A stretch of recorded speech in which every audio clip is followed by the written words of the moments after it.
Masobra 300 ka locally stranded individuals kinahanglan nga i-swab antes pagwaon sa quarantine facility sa Iloilo City. Samtang mga manugbaligya kag driver sa syudad, ipaidalom sa mass testing. Si Zen Kilantang, nakatutok.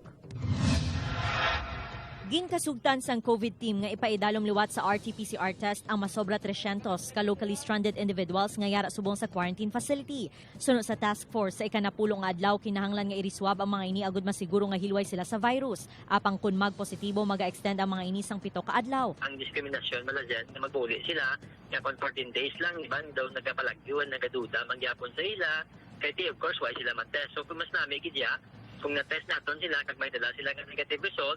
Kutob naman sa mga LSI nga magapauli sa syudad dapat magpresenta sang negative result sang RT-PCR test sa sulod sang 4 ka adlaw antes sang petsa sang ila pagbiyahe.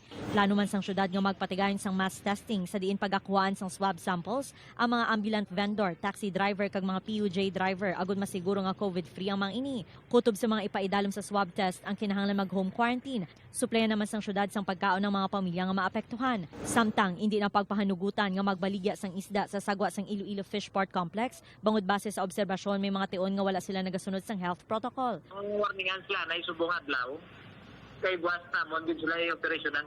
Sa pinakauli nga record sang COVID team na petsahan Oktubre 5, mayara 27 na ka mga barangay nga may mga puluyan nga ginpaidalom sa lockdown tungod may miyembro sang pamilya nga nagpositibo sa COVID-19. Insigida sila nga ginaswab kahugot nga ginabantayan sang BHERTS. Sa status naman sang Ospital Subong, fully booked na ang ICU non-functional sang Metro Iloilo Hospital. Sa West Visayas State University Medical Center, temporaryo nga ginpasaraduhan ng OPD. Sa Medicus, 21 na lang ang available nga hiligdaan. Sa Medical City, wala na sang available rooms para sa non-COVID patients. Sa Iloilo St. Paul's Hospital naman, may 19 na ka-COVID positive ang admitted kag wala pa subong sang admission sa internal medicine. Upod kay Romel Porquia, Zen Kilantang, One Western.